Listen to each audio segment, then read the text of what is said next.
Êxodo capítulo 6, versículos 14 a 27, assim nos diz a palavra do nosso Deus. São estes os chefes das famílias, os filhos de Ruben, o primogênito de Israel: Enoque, Palu, Esrom e Carme. São estas as famílias de Ruben, os filhos de Simeão: Jemuel, Jamim, Oade, Jaquim, Zoar e Saul, filho de uma cananeia. São estas as famílias de Simeão. São estes os nomes dos filhos de Levi, segundo as suas gerações: Gerson, Coate e Merari. E os anos da vida de Levi foram 137. Os filhos de Gerson: Libni e Simei, segundo as suas famílias. Os filhos de Coate: Amrão, Izar, Hebron e Uziel. E os anos da vida de Coate foram 133. Os filhos de Merari: Mali e Mussi. São estas as famílias de Levi, segundo as suas gerações. Amrão tomou por mulher a Joquebede, sua tia, e ela lhe deu a Arão e Moisés. E os anos da vida de Amrão foram 137. Os filhos de Izar: Corá, Nefeg e Zique. Os filhos de Uziel: Misael, Elzafã e Sitri. Arão tomou por mulher a Eliseba, filha de Aminadab, irmã de Naazon, e ela lhe deu à luz Nadab, Abiú, Eleazar e Itamar. Os filhos de Corá: Assir, Eucana e Abiasaf. São estas as famílias dos coraitas. Eleazar, filho de Arão, tomou por mulher para si uma das filhas de Putiel, e ela lhe deu à luz Finéias. São estes os chefes de suas casas, segundo as suas famílias. São estes Arão e Moisés, aos quais o Senhor disse: Tirai os filhos de Israel da terra do Egito, segundo as suas hostes. São estes que falaram a Faraó, rei do Egito, a fim de tirarem do Egito os filhos de Israel. São estes Moisés e Arão. Até aqui a leitura da palavra do Senhor. Vamos orar ao nosso Deus. Senhor, nós te damos graças, te louvamos por essa noite, pela tua palavra que é inspirada pelo Senhor, que é útil para o nosso ensino, para a repreensão, para a correção e para sermos educados na justiça. Que, ó Deus, tua palavra cumpra o seu propósito. Que sejamos nessa noite aperfeiçoados por ti. Sejamos moldados, edificados, transformados, nutridos pela tua palavra, a fim de fazermos aquilo que o Senhor requer de nós, a fim de crermos no Senhor e depositarmos toda a tua esperança naquele que o Senhor estabeleceu diante de nós, aquele a quem o Senhor acreditou diante de todo mundo. Que a nossa confiança esteja em Cristo Jesus, o nosso Senhor. Por meio dele que nós oramos. Amém. Não vou perguntar se você gosta de genealogia. Eu já imagino a resposta. Ninguém gosta muito de ler genealogia. Imagino que alguns até ficaram bocejando enquanto o pastor lia cada um dos nomes desses 14 versículos. Esse texto aqui parece bem repentino no livro de Êxodo. Até então, estamos vendo uma grande narrativa, uma narrativa bem amarrada. Começamos lá no princípio, onde havia assim uma breve genealogia, mas mostrava ali, na verdade, toda a graça do Senhor sustentando o seu povo ao longo de toda a história. Mas agora, essa genealogia que nós lemos aqui no capítulo 6 de Êxodo, ela parece de forma repentina. Havia uma grande tensão, uma crise. Desde o começo do capítulo 5, nós vimos que o Senhor havia usado Moisés e Arão para falar com o Faraó, e isso resultou em maior opressão ao seu povo. O povo responde a isso, murmurando a Faraó, buscando a Faraó e murmurando contra Moisés e contra Arão, por eles terem falado a Faraó.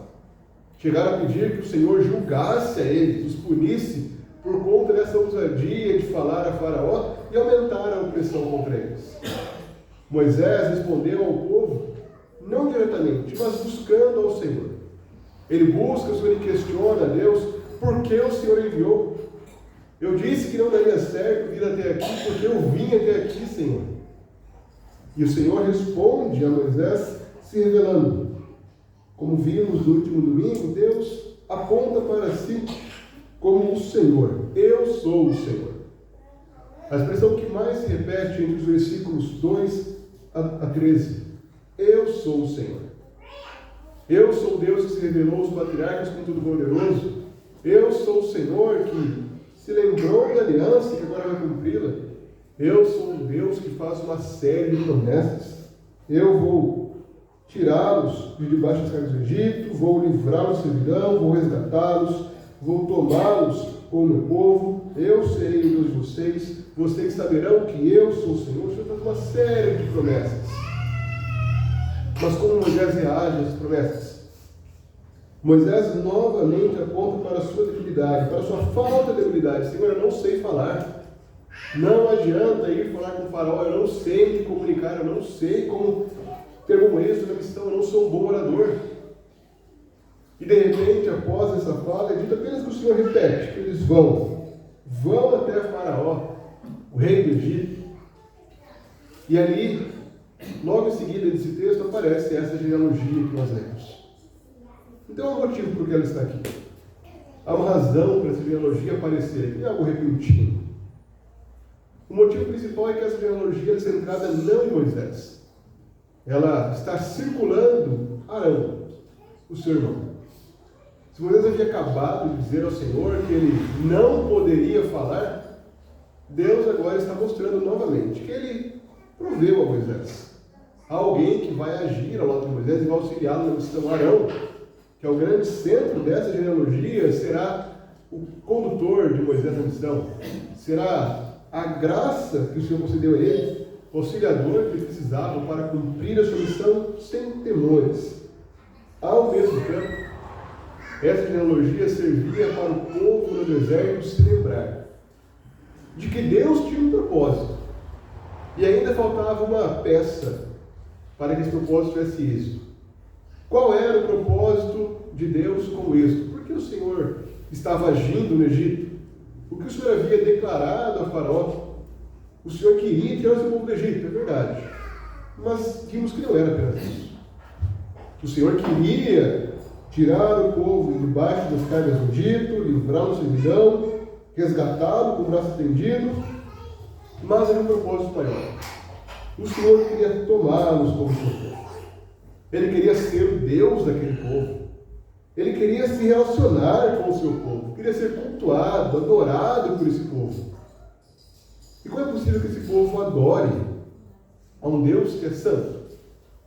Como Israel, um povo que nós sabemos que não era fluxo cheio, não era um povo santo, perfeito, era cheio de falhas, como nós somos cheios de falhas.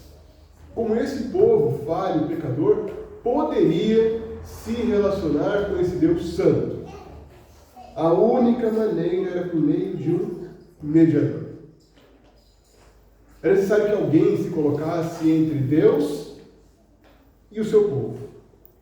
Alguém que fizesse a intermediação entre Israel, esse povo que murmurava de opressão, e o Deus santo e poderoso, que estava determinado a salvar o seu povo, que iria tirar o seu povo do Egito, que os tomaria como seu povo, que seria o Deus deles, que apresentaria o culto que ele requeria do seu povo e seria adorado por eles. Era necessário que alguém ficasse entre esses dois lados, o povo e Deus. E aqui o Senhor estabelece esse mediador. O povo de Israel era lembrado aqui que Deus preparou o mediador. E essa preparação não foi algo no improviso. Não foi algo que Deus fez ao acaso. Deus resolveu jogar dados, jogar sortes e decidir então quem seria o mediador. Não, Deus fez tudo pensado. Ao longo de toda a história, Deus estava conduzindo o chamado do mediador. Daquele que seria o mediador entre ele e o seu povo. Nós vemos isso porque Deus preservou a linhagem. Essa genealogia mostra isso. O Senhor preservou a linhagem do mediador. Quando lemos os primeiros versículos dessa genealogia, versículo 14, nós vemos algo que parece que vai gerar uma grande lista. São estes os chefes das famílias, os filhos de Rubem, o primogênito de Israel. E aí começa uma série de nomes.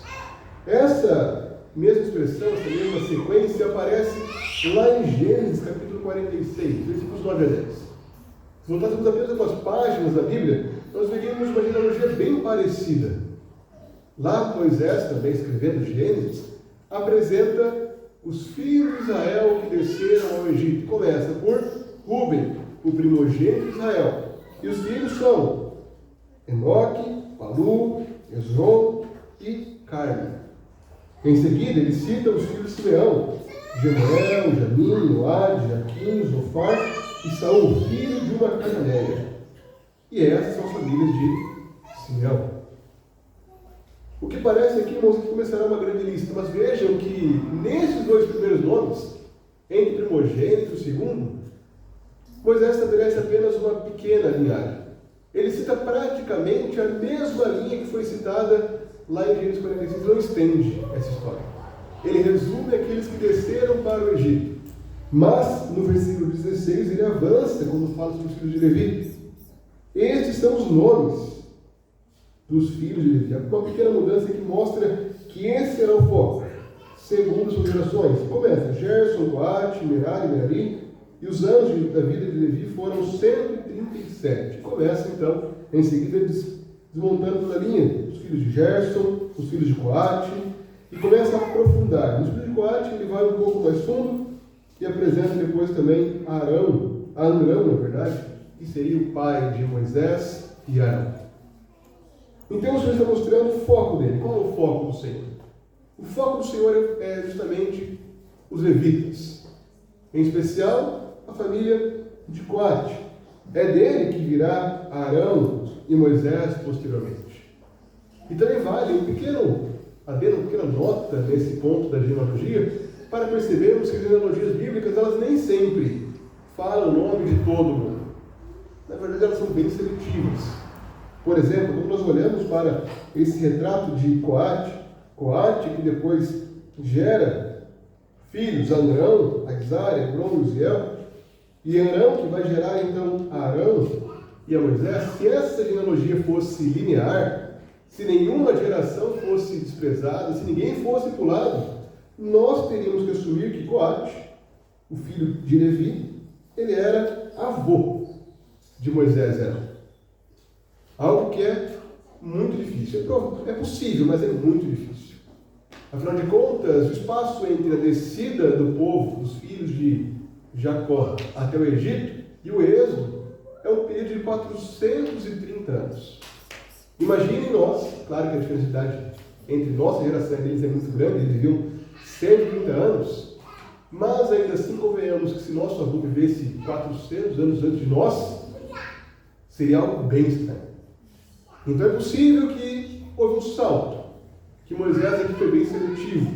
Ele apenas pontua aqueles que vieram ao Egito, no caso Coate, como filho de Levi, junto com seus irmãos Gerson e Merari.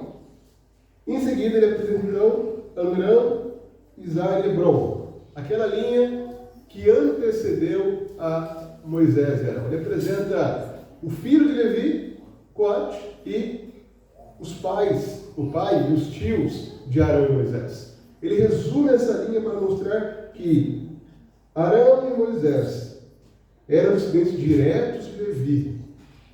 Havia uma ligação direta entre eles. Então, qual é o foco de Moisés nesses pequenos versos que nós lemos aqui? É mostrar que Deus havia preservado Arão e Moisés ao longo da história. O chamado de Levi não veio apenas no Sinai, quando Deus falou, Arão será o sacerdote.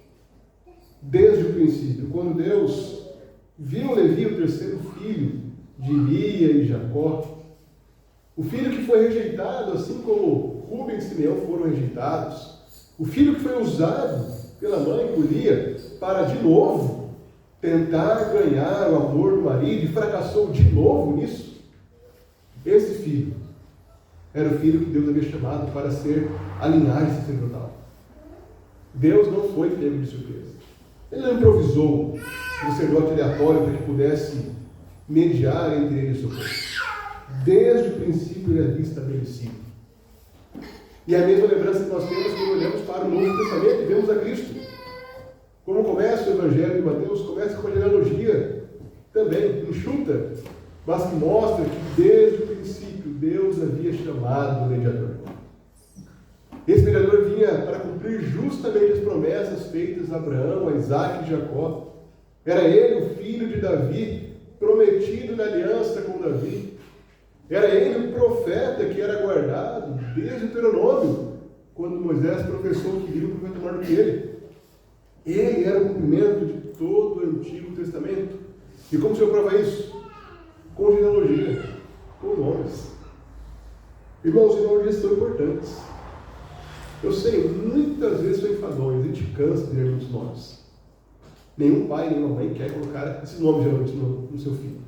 Temos aqui pais e mães, e eu acho pouco provável que alguém sairá desse culto e dizer assim: eu sei, meu filho se chamará Eucana, se chamará Eusafar, um nome forte como Coate. É pouco provável que alguém faça isso. Mas aqui estão os nomes de pessoas que fizeram parte do povo de Deus. E na verdade é por isso que nós talvez tenhamos pouco apreço por genealogias. É porque a gente tende a olhar para genealogias como se não fosse sobre nós. Não desrespeita, amigo. Imagine você se você tivesse na sua casa um livro que contasse o nome de cada um dos seus ancestrais, de quem veio antes de você. Eu não sei se você saiba o nome de alguns. Saiba o nome do seu avô, do seu bisavô, tataravô, alguns, mas antes disso eu acho pouco provável que nós saibamos. Mas imagine se houvesse isso. E aqui está o relato de nomes que Deus sabia exatamente quem eram. Nós sabemos pouquíssimos da maioria desses nomes. Sabemos um pouco sobre Coate, sabemos um pouco sobre, depois aparecerá ali Finéias, sobre Corá, mas ainda assim, a maioria são homens anônimos a nós. Alguns foram citados apenas nesse ponto das Escrituras, mas ainda assim eles pertenciam a Deus. E isso, irmãos, nos lembra de algo muito importante: o Senhor nos conhece. Nós não somos anônimos para Deus. O nosso Deus não é um Deus que criou esse mundo, se afastou. O Senhor é um Deus distante, que apenas observa. Deus nos conhece. Ele sabe exatamente quem nós somos. Paulo lembra na Europa que nós pertencemos a esse Deus. Foi Ele quem estabeleceu os limites da nossa habitação para que nós o adorássemos. O que isso significa? Foi Deus que nos colocou aqui, irmãos. Deus, quando na eternidade decretou a criação desse mundo, decretou a sua providência, Ele colocou a cada um de nós neste tempo, neste dia, neste lugar. Notem a precisão do nosso Deus. Foi Deus quem, da eternidade, estabeleceu o reverendo Josiel para estar aqui em Joinville em 2026. Foi ele quem chamou o presbítero Júlio para estar aqui em 2026. Foi ele quem trouxe o pastor Caio lá de Santo Ângelo para vir para cá esse ano. É o Senhor que conduz toda a história. Nós somos conhecidos por Deus. Isso, irmãos, é muito relevante. Porque nos lembra que nós não temos um Deus distante, surdo da nossa oração, que não se importa conosco. O Senhor nos conhece. Foi Ele que nos chamou para nos relacionar com Ele. Ele estabeleceu o limite de nossas habitações para que nós o buscássemos, sabendo que Ele não está longe de nenhum de nós. Porque nele vivemos, nos movemos e existimos. Somos geração dele, pertencemos a Ele. Ele se importa conosco. Podemos ter livre acesso a Ele porque Ele é Deus que nos conhece. E ao mesmo tempo, sabendo que Ele teve um cuidado tão grande conosco, não devemos achar em nenhum momento que Ele perdeu o controle das coisas. Que aquilo que acontece conosco não foi previsto por Ele, que Ele foi pego de surpresa, pelo contrário. É Ele quem nos conhece. Ele sabe exatamente tudo o que acontece conosco, pois Ele mesmo decretou essas coisas. Nós pertencemos a Ele, devemos descansar nele, sabendo que Ele é poderoso e conduz toda a nossa história. Ao mesmo tempo, irmãos, podemos notar aqui o cuidado de Deus com famílias. Deus trabalha com indivíduos. Mas ele começa falando que eles são chefes das famílias. São os nomes dos filhos, representando casas em Levi, as gerações de Levi. Deus conhece a cada família. E por que Deus se importa com famílias? Porque famílias são justamente o principal meio de Deus testemunhar do seu nome. Deus nos chama para testemunhar dele em toda a terra, em todo lugar. Mas é impossível nós sermos fiéis em pregar a Cristo na nossa vizinhança, no nosso bairro, no trabalho, na faculdade, onde quer que estejamos, se nós falharmos em pregar a Cristo em nosso lar. Se formos negligentes com a nossa casa. Deus chama famílias. É do agrado do Senhor quando um de nós entre em aliança com Ele, estender essa aliança aos filhos. Paulo reforça isso em 1 Coríntios 7. Mesmo que haja um marido descrente, uma esposa descrente, os filhos são santificados. Os seus filhos são santos, porque eles pertencem ao Senhor. A aliança foi feita com vocês. A graça do Senhor se estende aos filhos. Isso não é uma garantia de que toda criança nascida na igreja, no meio dos crentes, será salva. Não é esse o foco. Mas há sim um grande conforto, um alento a nós. O nosso Deus estende a sua graça, família. O meio mais natural, a graça de Deus se estende às famílias. Deus graciosamente, pela sua bondade, estende a sua graça aos filhos. Por isso, pais, sejam fiéis. Anunciem a palavra aos filhos. Cumpram com os votos que fizeram quando os batizaram. Os tragam à igreja. Ensinem fielmente as suas crianças. Confiem na graça do Senhor, pois Ele graciosamente estende a sua mão, age poderosamente nos lares, nas famílias. Irmãos, nosso Deus não improvisa.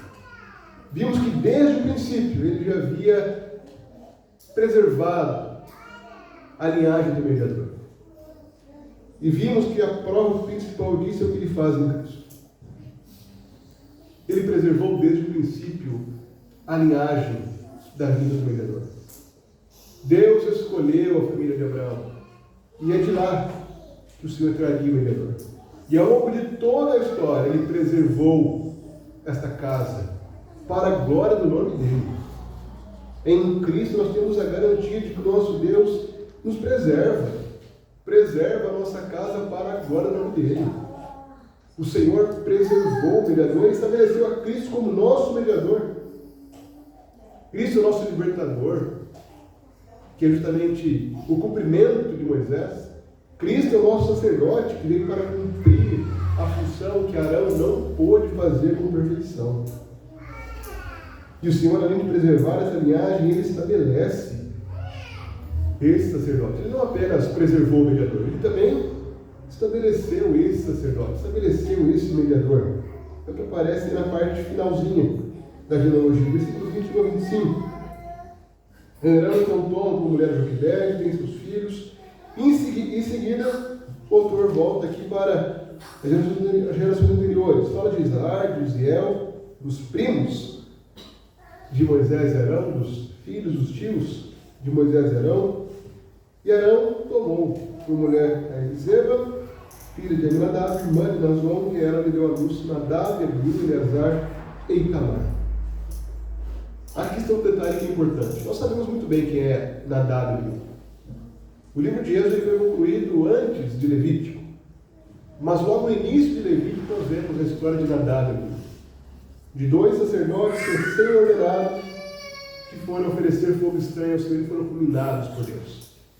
Nadab e Abiú são a prova de que Deus é zeloso pelo seu culto. Até aqui, ninguém sabia dessa história. É possível que a gente estivesse vivos quando Moisés registrou essa genealogia. Mas, mais curioso do que esses dois homens, sacerdotes, é o fato de que Arão casou-se com Eliseba, a filha de Aminadab, irmã de Nazon. Você já leu esse nome de mulher? Se lembra disso, desses nomes estranhos ali?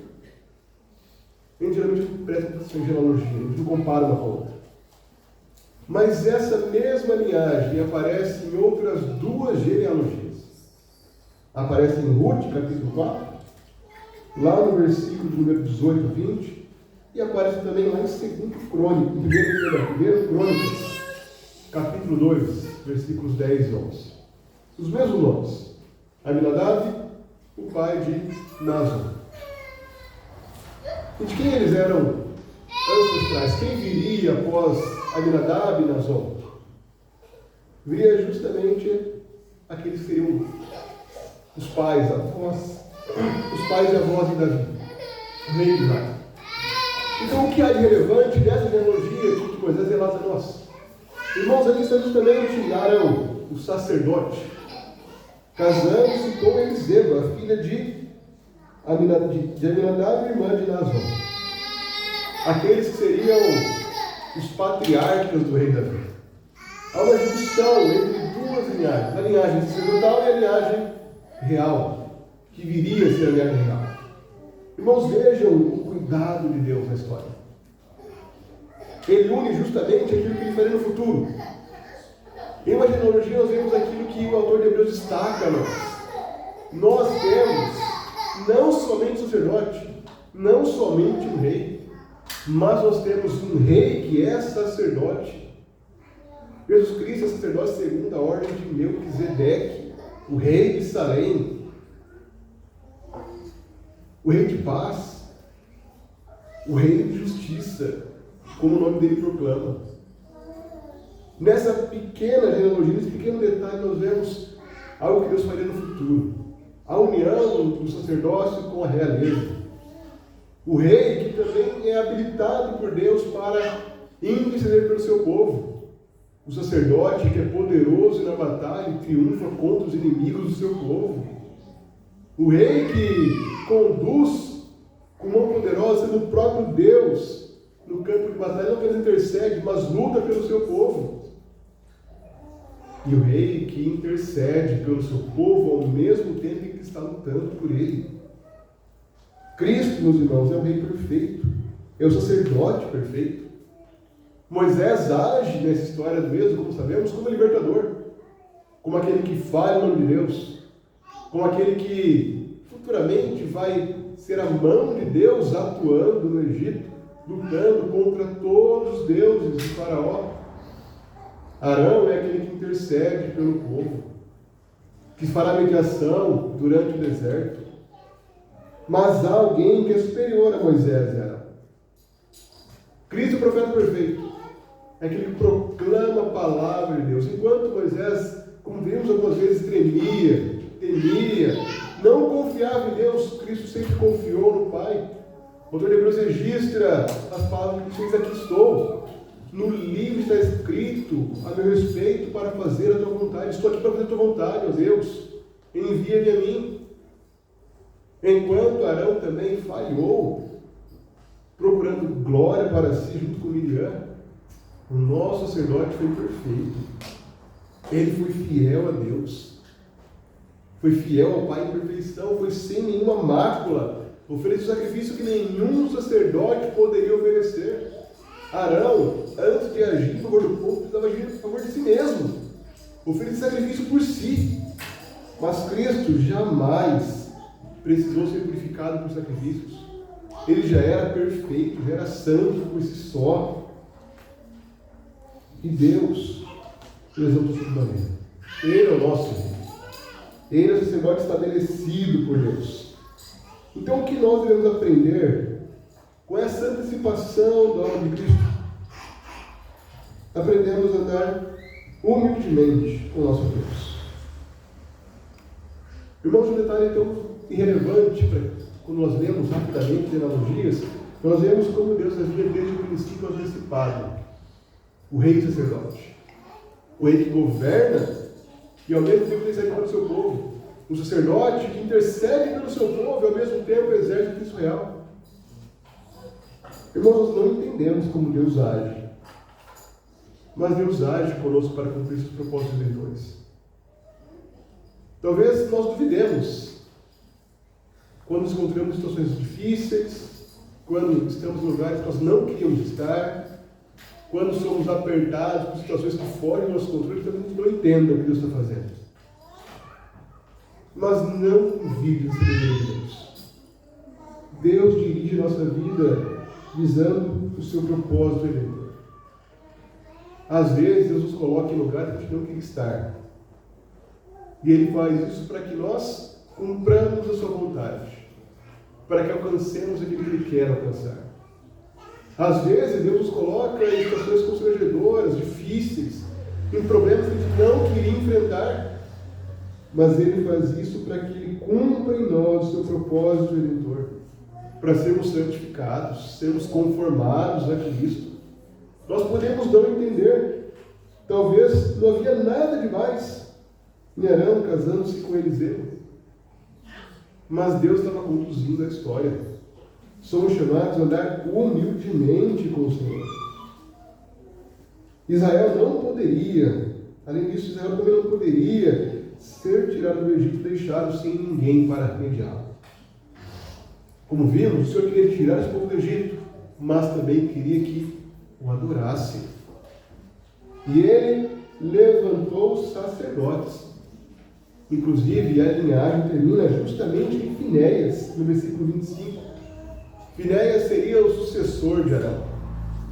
Foi Finéias quem, quando os moabitas contaminaram o acampamento de Israel com mulheres, e o Senhor enviou uma grande praga, e Finéias quem fincou um homem e uma mulher no chão. Tamanho era o zelo, e Deus louva isso. Tamanho era o zelo de Finéias. Era um sacerdote que não era um sacerdote negligente, relaxado, ele era zeloso. Ele prezava a santidade de Deus. Chegou ao ponto de atravessar um homem e uma mulher com uma lança, zelando pela santidade de Deus. E aqui está alguém que é maior do que Finéias. Aquilo que Arão não pôde fazer, que Finéias não pôde fazer, Deus fez. Estabeleceu alguém para que fosse nosso mediador entre Deus e nós, para que pudéssemos ter relacionamento com Ele. Irmãos, precisamos de alguém que nos faça a mediação. É impossível que pecadores como nós tenham acesso a Deus sem que haja um mediador. E o único mediador entre Deus e os homens é Jesus Cristo. Não há nenhum homem, nenhuma mulher, vivo ou morto, que possa fazer aquilo que Cristo faz. Somente Ele é mediador entre nós e o nosso Deus. Não há nenhuma santa, nenhum santo, nenhum padroeiro, ninguém que possa nos mediar com o Senhor.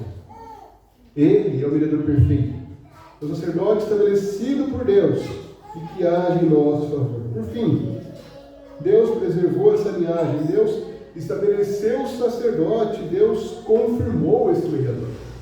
Como Deus confirmou? Os versículos 26 e 27 concluem esse pequeno trecho, indicam isso. Por duas vezes ele fala, são estes, Arão e Moisés. São estes que falaram a Faraó, rei do Egito. Ele indica, estes são aqueles que o Senhor chamou. Esses são os mediadores que agirão em favor do povo de Deus. Os que combaterão com o Faraó. Os que intercederão pelo povo de Israel. Eles são a boca de Deus, os mediadores de Deus. E Deus deu uma ordem muito clara a esses homens. Tirai os filhos de Israel da terra do Egito segundo as suas hóspedes. Deus queria libertar o seu povo. E ordena que eles façam isso segundo as suas hóspedes.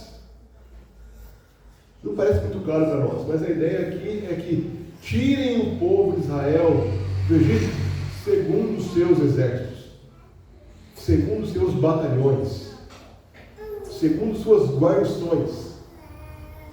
Não é possível que um povo escravo, oprimido, que mal conseguia confiar que Deus iria libertá-los, como nós vimos anteriormente, que o povo não creu em Moisés. Como esse povo pode ser chamado de um grande exército, de um batalhão dividido em áreas, em agrupamentos? Mas para o Senhor era exatamente isso que eles eram. Um exército, hostes, guarnições, um povo forte, que talvez não se via nessa condição, estavam oprimidos, pressionados no Egito, mas Deus dizia assim. E isso aponta para a nossa própria realidade com o povo de Deus. Irmãos, não se engane. É bom termos uma igreja grande, a igreja maior do que a nossa. Mas para o Senhor a quantidade, o tamanho e a condição não é algo relevante. O Senhor faz a sua obra mediante o seu povo. E por mais que o seu povo às vezes não se veja como um grande exército, o Senhor os vê. É o Senhor quem os conduz. Talvez a nossa impressão é de que somos uma igreja ainda pequena, fraca, não é tão relevante, não enche 2, 3 ruas quando temos culto aqui no domingo. Mas para o Senhor nós somos exatamente o que desejamos. O povo. Não usemos como desculpa o tamanho da igreja, a nossa correria do dia a dia, a nossa falta de condição econômica. Não somos um povo super abastado, uma igreja super rica. Mas ainda assim o Senhor quer nos usar para a sua glória. Confiemos nele, sejamos instrumentos na mão dele. O Senhor nos chamou para cumprir a sua redentora e confiar nele. Confiemos no Senhor. Assim como o Senhor chamou aquele povo escravizado de hostes, do grande exército, nós também somos instrumentos na mão do Senhor. Trabalhemos confiando nele, descansemos nele. Deus continua agindo, irmãos, por nosso intermédio. Ainda que sejamos um povo frágil, não nos vejamos tão habilitados, tão preparados, Deus nos usa. Sirvamos a Ele, obedeçamos a Ele. Afinal de contas, Ele confirmou o mediador a nós. Moisés era os mediadores naquele contexto, mas eram imperfeitos. Moisés precisava de ajuda, clamava pela ajuda de Deus. Arão precisava, como já falamos, oferecer sacrifício por si mesmo. Mas há alguém que é superior a eles. Jesus é o mediador perfeito. É Ele quem fala plenamente a palavra de Deus. Quem nunca proferiu nenhuma mentira, não houve dolo algum na sua boca. Era perfeito em tudo que fazia. Ele era o perfeito sacerdote. Era o perfeito profeta, o perfeito sacerdote que também não precisava de sacrifício por si mesmo, pois já era perfeito, já era santo, separado dos homens. E nós, irmãos, somos chamados a não confiar em nossa força. Não confie nos seus méritos. Não confie em suas habilidades. Não confie em si mesmo. A única maneira de ser salvo não é pelo seu desempenho, pela sua habilidade, pela sua frequência na igreja, pelo quanto você ora durante a semana, pelo quanto você lê a Bíblia. Nada que você faça pode ter salvação. Somente Cristo pode trazer salvação à sua vida. É nele que você consegue descansar. É por ele que você deve esperar, dia após dia, ansiando a sua volta. O seu coração deve ser preso a ele, ligado a ele, porque é por meio dele que nós temos acesso definitivo ao nosso Deus. Ele é o mediador perfeito que jamais falhará. Confie nele. O nosso Deus estabeleceu esse perfeito sacerdote. Ele preparou esse mediador, ele preservou essa aliança, a sua descendência, ele estabeleceu esse sacerdote, ele confirmou essa mediação, e tudo isso para que nós pudéssemos ter livre acesso a ele. Não desprezemos a obra de Cristo. Continuemos buscando a Deus, não confiando em nossa força, não confiando em nossa habilidade, não confiando em nossos méritos, mas os méritos de Cristo. E sempre que orarmos, oremos por meio de Cristo. E sempre que lemos a palavra, venhamos a fim de ouvirmos de Cristo perfeito profeta. Que sempre que nós vivamos em santificação, sendo santos como o nosso sacerdote, Cristo Jesus o é. Que sejamos cada dia mais conformados a Cristo. Vamos orar ao Senhor.